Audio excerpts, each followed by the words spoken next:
Magandang araw mga katimtinabangay. Ito po si Kuya Richard, taga Barangay Tabon o si Dalman, Zamboanga del Norte.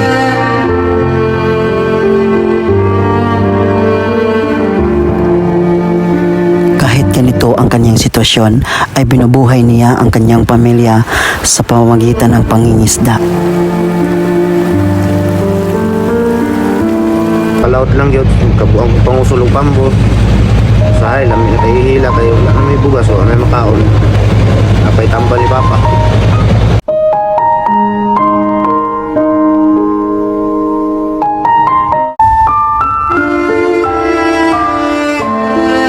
Magandang araw mga katimtinabangay. Ito po si Kuya Richard, taga Barangay Tabon o si Dalman, Zamboanga del Norte.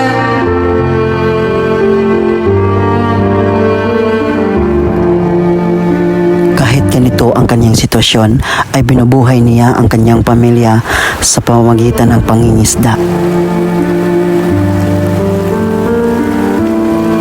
Maupaw man og iskila. Wala ko'y masakyan nga bangka, wala ko'y pagalingon. Extra lang daw.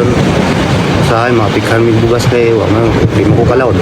So, o pangalitan niya, o managat ka, o kanang inigayong sakayan, malisod man ka, unsaon man nimo na iya. Kung mga igagaw may mo tayo, kaya mo lawat man po sila. Magdayo ngayon, matabangay lang din, matabangay lang. Dati ay naabutan siya ng bagyo ay hindi siya nakauwi isang araw at isang gabi at doon na siya napadpad sa ibang lugar. Sa kadlaw sa kagabi ko nga nagdunggo kong talinga. Dumi kaya akong ang makinasong pambot ng daot man. Naabdan nagbagyo ato. Then daot akong makina, sabuan mo ko. Kung may abi akong dala, kung kayo nahinan ng kugsay dahil naguyuran po ko atong taga-talinga pa. Yung anong kugliloy ato, anod na ko. Wala na unta ka ato.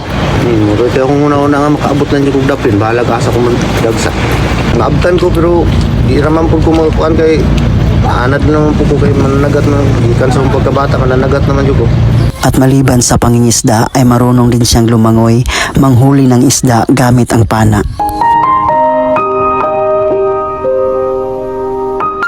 Gamit naman ako kung bikas, then isa dua ka kamo. Naglangoy. Mo imong ilangoy. Oo. So, ano, asa sa malangoy, mamana po ka. Mana, silaw.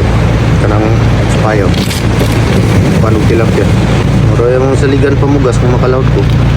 Hindi tawan kawat, di mga puta mabuhi. Kung naagali bagyo nga mo, may gara na kung lawad kay kaon ng isda dahil mahal po.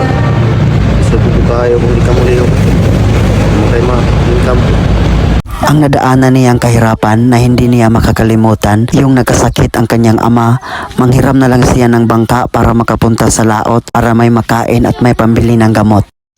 Katungo, nagkuhan may nga, kapiki kaya sakit si Papa, wala na siya pangita. Then, ako ang kuhan na, kalawad lang yun, kabuang pangusulong pambor.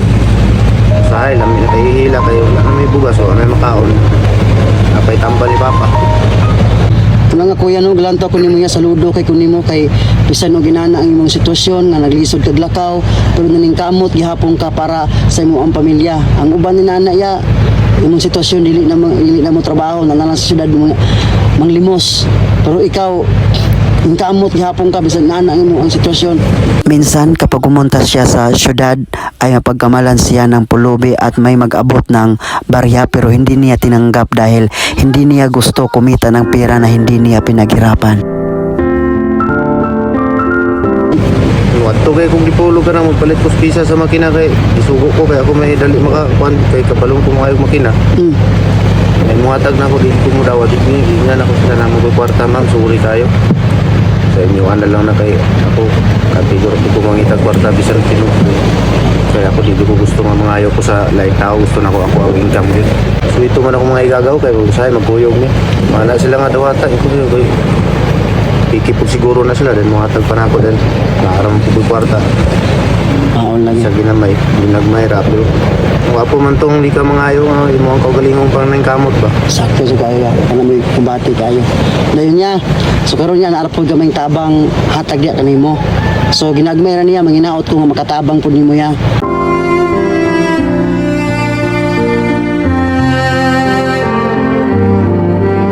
Gusto galinta ko nga na ako'y kaugali yung pambot para makalaot ko sige. Oo, mauli akong kuhan na makatabang ako nga makakaugali yung pambot akong kuhan para padayon akong panginabuhi sa dagat. Mga katimtinabangay, i-share natin ang video na ito, baka sakaling mag-viral para mapagawa natin ng bangka si Kuya Richard para sa kanyang sariling hanap buhay. Thank you and God bless. Ang iyong pag-share ay malaki na pong tulong para kay Kuya Richard.